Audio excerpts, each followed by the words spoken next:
there, this is Grace O'Brien coming to you from my house in Granger, Indiana, and you're listening to Rooted, a podcast focused on faith-based conversations that matter to the Huntington University community. As we are forced to wrap up the school year remotely, we wanted to give seniors an opportunity to reminisce about their time at Huntington, update us on how quarantine is impacting them, and share their hopes for the future in what we are calling Rooted Senior Conversations. Take 3, baby. Okay. 3rd time's a charm. Okay. Can you please give me your full name and your major and everything? Yes, my name is Andrew Bauer. I am a senior theater performance major with a minor in broadcasting. So, what made you decide to study theater at HU? What made me decide to study theater specifically at HU? Okay, so, you've heard this story before. Okay, so my mom, she went to Huntington to study theater around 2007, that area. I was in grade school, obviously. And I remember that she would always be rehearsing all her lines for these plays. And actually, I went down with my dad once and her, and we saw the Royal Cricket of Japan, I think. And that's, if you look on the wall in the lower MCA with all the productions, you will find that one there. She wasn't in that, but I remember watching it. And I remember she had another professor before Jay Duffer came. His name was David Schamberger, and I was like in 3rd grade. And when she introduced me to him, I was like, "Hi, Professor Hamburger." And I didn't mean to do that. I swear, I tried so hard to get his name right, but I kept getting it wrong. And of course, she was embarrassed because that's her professor. So that's a funny anecdote. And then she was in the Glass Menagerie. She played Amanda Wingfield. That was kind of her last big thing she did there. But yeah, so she went there. She took a lot of classes, was in a lot of shows. I remember we were in Disney World and she'd be studying her lines. She was studying her lines for Glass Menagerie, and I'd just be like, "What the heck? We're in Disney World, what's this all about?" Well, whatever. So anyway, I knew about Huntington, basically. I knew about Huntington. I knew, that it was a school nearby, and my mom went there and she really liked it. When Glass Menagerie, I think Jay Duffer, who was a professor there for 10 years, he just left before Ryan Long came, so this is Ryan's first year, but he was my professor for most of college. But anyway, yeah, he was a guest director from New York, because him and Melissa lived in New York at the time. And he came in to direct Glass Menagerie, and then he actually was hired on full time, and just as my mom was finishing, he was coming in, so that's kind of cool. And so, so she knew the professor, which is good. So there's a connect. So that's really awesome. Anyway, but then, as I got into theater more, my parents signed me up for lots of acting classes. I started doing more plays. It was funny. In 5th grade, I was like, "I'm never doing a play. Mark my words." And then 7th grade came, and I was peer pressured into trying out for the 7th grade musical. And it was kind of from there. I just kept doing more and more shows, and I just love acting so much. My parents actually are actors. They have their own production company.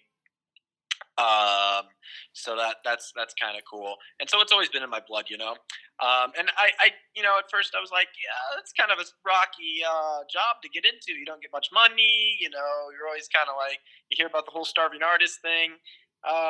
Maybe I'll go into broadcasting for a major, because, it's like, it's a more secure job market. I can be sure to still get that, satisfaction of, presenting something, but, I was kind of faking myself out there. I knew what I wanted. And so, I eventually came to terms with that. One person that really helped me realize that was my media teacher, Nathan Gotch. He's from LA. And he taught at Concordia High School in Fort Wayne, where I went for about a year and a half. So I was really lucky to have him. And, he saw me in a show, and, he really liked what I was doing. And he's like, "You have what it takes to make it in this business." And, I'm like, "Well, a guy from LA is telling me this, that's really awesome." And, I like to say that he's the one that kind of pushed me over the edge and made me decide to actually go for it. Because up until then, I really feel like I was just kind of faking myself out. I didn't think that I was good enough, or maybe not so much that, a little bit of that. I mean, all actors are like, I'm not good enough. But, that mixed with the whole thing of, this isn't stable. This isn't a stable job market. And, okay, I went to a Lutheran school. So the people there are they don't seem to be the type of people that like to take risks. A lot of the families that go there, big, risky things like that. Have a stable job, settle down, have your family. That's by and large kind of the vibe that you get from the more conservative Lutheran school that I went to, and I loved my high school. And to this day, I say that some of the best memories of my life were made there. Do not get me wrong, but most of the people there, I feel like would be, if I asked an advisor, or if I asked many people, they'd be like, go for something a little more, stable, right? But somebody in the entertainment industry, saw something in me, and that really meant a lot. So anyway, that made me decide to start pursuing. And so then I'm like, okay, great, I know I want to do this. Fantastic. Where the heck do I go? Okay, so I knew that I didn't want to go too far away. I wanted to be kind of close to home. I was thinking maybe Taylor, but that was too far. I was thinking IU. I was getting bad vibes from there. Ball State, that was cool, but I got accepted or whatever. But like, it wasn't. It is too big, I've been going to private Christian school my whole life, and I still wanted to continue that Christian education. So because I didn't feel like I was spiritually ready to go into like a more non-Christian setting, because I feel like I'd be swayed too easily. I wanted a little bit more, backbone to my faith and things. So that was something else. So I'm like, I'd like to continue with the whole Christian education thing. I had a great time at Concordia and St. Paul's, where I went to grade school. And so I'm like, okay, we're somewhere close, Christian school. And, immediately I went to thinking Huntington, because, my mom went there. She loved it so much. We actually went down. We saw a production of The Drowsy Chaperone my senior year. And if you look in the comm office, there is still a giant picture of that. And let me tell you, it was hilarious. That is one of my favorite musicals ever. It's like in my top 3. I actually got to play Mr. Feltzig in that a couple years ago at my high school. They have alumni summer musicals. And anyway, I went and saw this thing, and I thought it was extraordinary. And, I was already, talking to Professor Duffer in the school a little bit. It was kind of between Huntington and St. Francis, actually. But Huntington, obviously, that was kind of the nail in the coffin. It has a very, after seeing that show, it has a very, sturdy department, and that was awesome. It was a fantastic show, very professional, great. And I'm like, this is what I want. This is what I want to do. And, I tried out, got the scholarship there, and the rest is history, I guess. But that's kind of my journey of how I got to Huntington. So with you deciding to go to Huntington, did that help you get an internship in New York this past fall? Did it help me get an internship? In a way, yes. So, okay, I went to New York City for a semester through the King's College this past fall, and it was a great experience. I'd always wanted to travel, to study abroad. I mean, it was abroad to me. It was still in the country, but I'd never been that far away from home before, and I've always wanted to do that in my time in college. And so I got the opportunity, which was awesome. And so one big thing about going away, especially in a program that I'm the first student to have ever done this program in particular, the thing about going away is you got to figure out what credits will transfer so you're still on track to graduate. And so we found out, I needed to replace my directing class credit. And so I was talking to the people in New York. I'm like, how can we replace this? And they're like, you could, do an internship. And I'm like, okay, internship. Do you have any? And I didn't want to intern for I don't know. They have tons of theater internships, but a lot of them are administrative positions. I don't know, maybe producing or something of that nature. But I wanted directing. I wanted to shadow a director, maybe get some tips. So they kind of, wheeled and dealed and made their own, specialized internship for me. Nobody from Huntington really had anything to do with it. It was mostly the people in New York.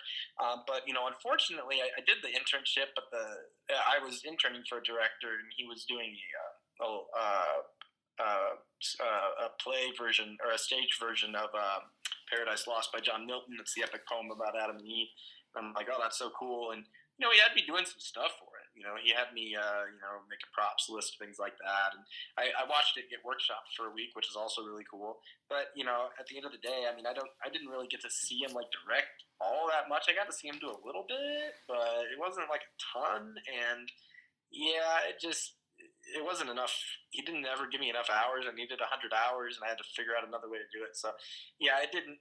That wasn't too cool. But nobody at Huntington really had anything to do with that. They just kind of signed off to say that I could go to New York, and it was up to me and the people in New York to kind of figure out how I was going to get the directing credit. So we decided on an internship. Got it.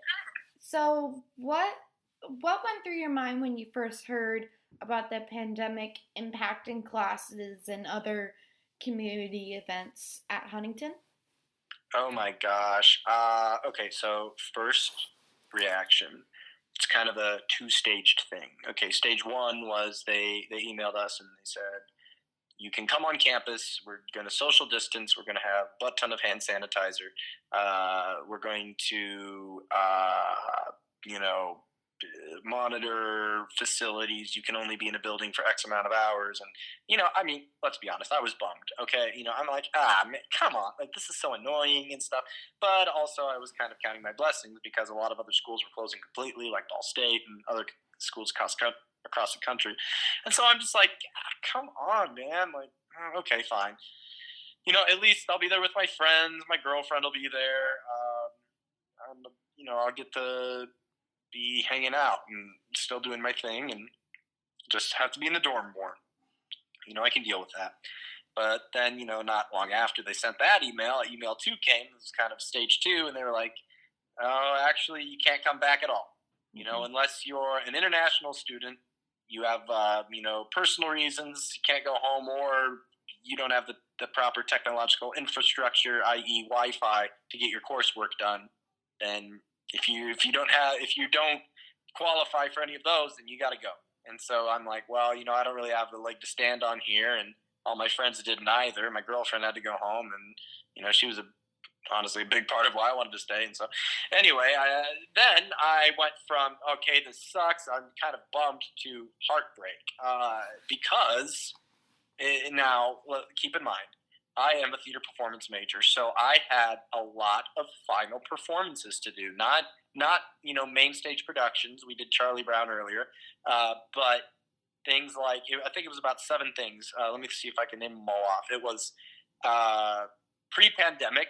I was scheduled to be in the Concerto Winners Recital, the Longacre Honors Recital. I was going to have a joint senior recital with Amanda Fielding, another theater performance major. She has a minor in music. I was going to be in the Improvathon, most likely, our improv show. I was going to have senior showcase, which is literally where me and my fellow seniors in my class showcase all of their work that they've done in the last 4 years, basically. It's a big deal.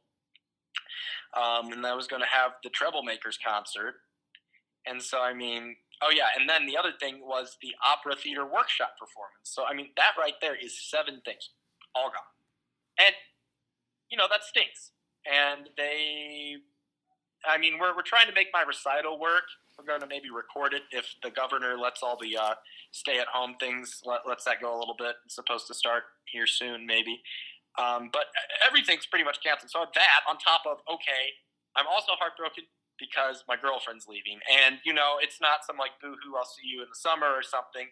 The reason why I was so heartbroken about that especially is because, at the time, I was supposed to leave for Florida. I got my first professional acting contract as an entertainer at a resort in the Florida Keys, which was awesome. I was very excited to accept that. But, obviously that meant that, I had to be away from my girlfriend, again, and family and friends. But, her and I, we've been away a lot. So last fall, obviously, I was in New York City. I never got to see her. She did come out to New York once over Thanksgiving break. It was great. We saw 4 shows. I saw 16 shows in all, by the way, in New York in my time there. So that was awesome. But it was a great weekend with her when she came in Thanksgiving. But then, I was kind of banking on this semester, I'd get to actually spend some time with her for once. And then I got the job in Florida, and I'm like, okay, I'm going to be gone for about a year, and I'll kind of come and go as I can, but my home will be in the Florida Keys for a year. So that was hard. But then I was like, at least we have the rest of the semester. No, then that's taken away. So that was really hard for me. I hate change. I've always hated it ever since I was a little kid. And so, just this rapid out of nowhere shift, everything changed in like a week. I mean, it was insane. I was on spring break with some friends, and before I left, I said, I don't know, I may never see you guys again, kind of tongue in cheek or whatever, but I didn't really think that I'd never see them again, And so it's just really tough. I mean, I never get to see my friends, and especially my girlfriend. So it was really heartbreaking. It was a really, really, really tough time. Got it. Yeah, I'm sorry to hear that. But let me add this real quick. Okay. But one thing, once I started getting into this whole quarantine thing, is I was like, you gotta look at the positives here. We all have a time to grieve. Everybody went through this or is going through this, but you have to look at the positives, and that's exactly what we did. A good example is my theater management class for the 6 and 2 Theatre Company, and we mounted our own online one acts. And just last night, we had a news feature on the local Fox station in Fort Wayne, and we have 2 other articles being made. So that proves that you can persevere through this and still be successful. You just have to be innovative, creative, and just look at the glasses half full instead of half empty. Not to say that I don't still get frustrated. We all still get frustrated. I mean, I'm angry. I can't see my girlfriend. Probably even my Florida job is on hold now, like many other people's jobs, and I'm frustrated that once school's over, I can't just, go and see her because I'm not going to Florida right away. But we got to work through all of this. I'm just trying to look at it from the positives. Would you say one of the positives would be like how the first half of the semester you starred in your Good Man, Charlie Brown? Oh, yeah. Would you say that it was definitely a positive, outcome with all of this, like the timing and everything of it? Oh my gosh, yeah. I mean, you're reading my mind. It's like you've heard this before. No, yeah, you are totally right. So if you look at a calendar and you see where the last weekend of Good Man Charlie Brown is, that was the week before spring break, and that last week before spring break, that whole area there, that the next 2 weeks, going into spring break and after, that is when the pandemic really started to hit and everybody started closing things. I mean, even when we were on You're a Good Man, Charlie, or ending You're a Good Man, Charlie Brown, I'm pretty sure other schools were starting to shut down. So we dodged a massive bullet, man. I mean, I see all these other schools, their shows are being canceled, and it's really sad. And so it was, God was really shining on us that we were able to do that. It was definitely a positive. And, I'm just glad that we were able to spread that show and that story to so many people. All I wanted to do was make people happy. I'll tell you about my mom's friend. Her name's Kira, and she was a good family friend of ours. And, I hadn't seen her in a while, but she was basically at death's door. She had sickle cell anemia, and she was supposed to, stay home.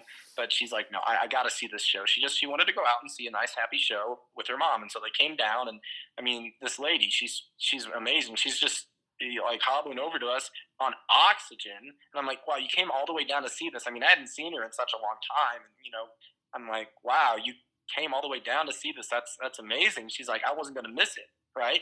And she went and she said, this is, of course, this is before all the stay-at-home orders and stuff. And she went and she, said thank you to almost every actor and told them how great of a job they did. I mean, wow, that's great. Not even 2 weeks later, she actually passed away. And so I like to think that that's one of the last good memories she ever had with her mom and her mom ever had with her, is seeing our show. And so, that's the reason why I do this. I love it. It gives me life to do theater and to act, but also the impact that it has on other people like that. If I can do that to people with my art, then yeah, this is what I'm meant to do. and so that was really amazing. That's a really nice story. If it's all right with you, can I finish off with one more question? Yes, you can. Okay.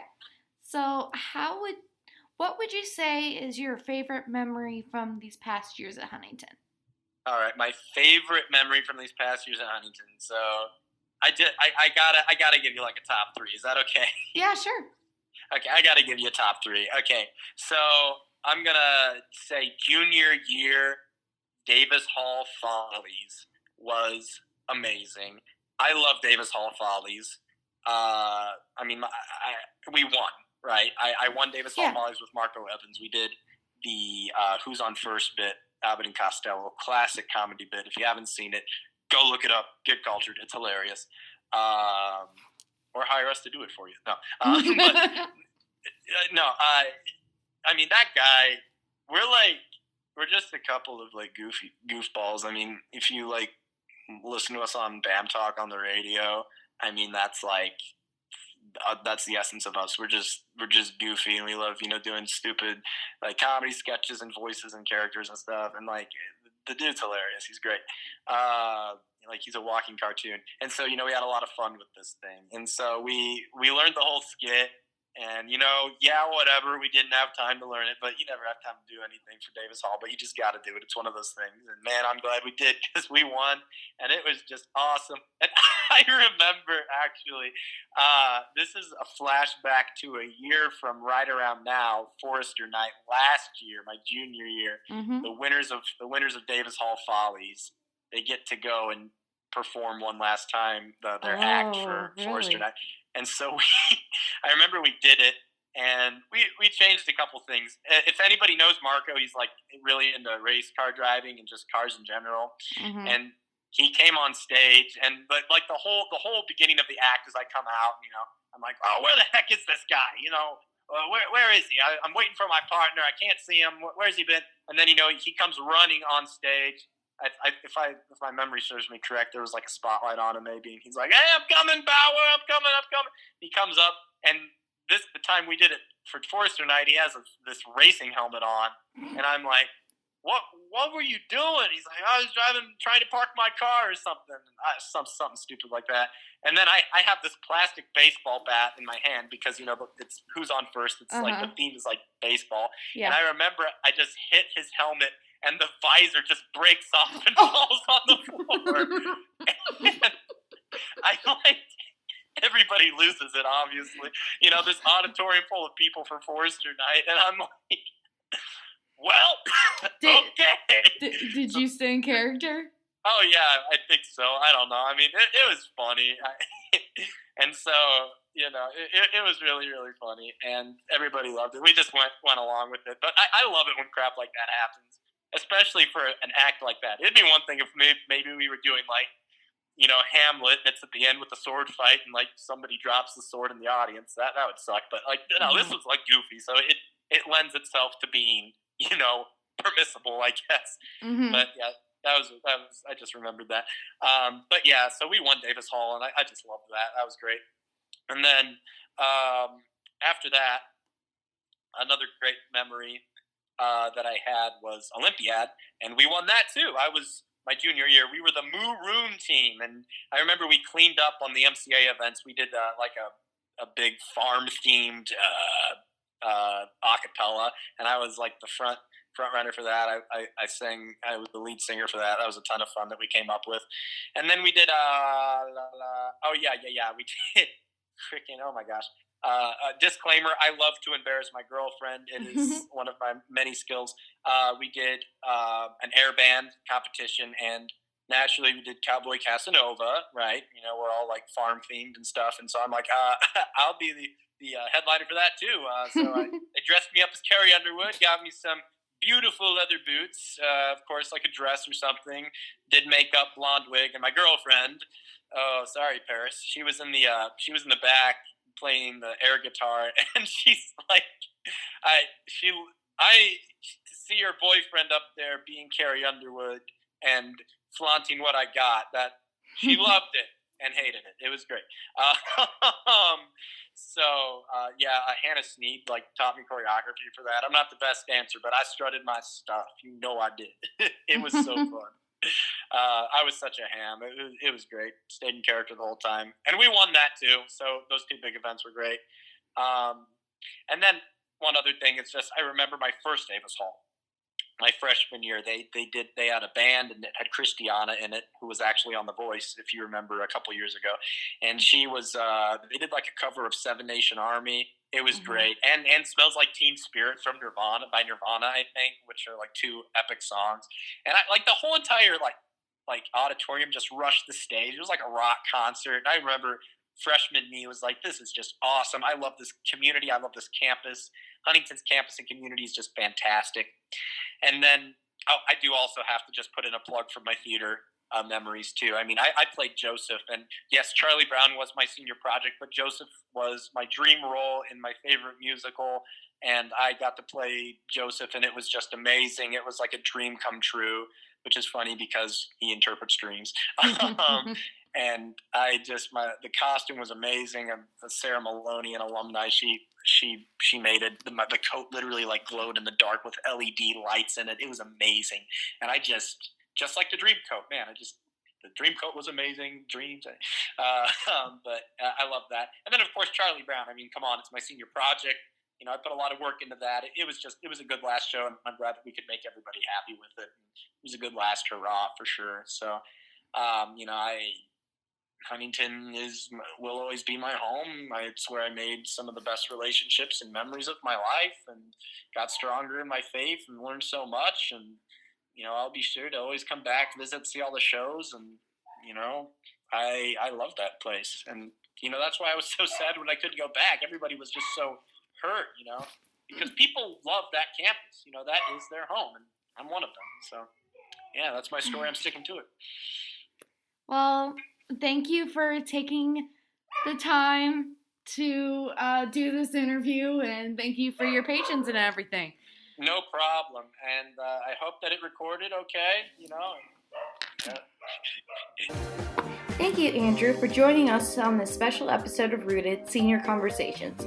Make sure to subscribe to Rooted on Apple Podcasts, Spotify, and wherever you listen to podcasts.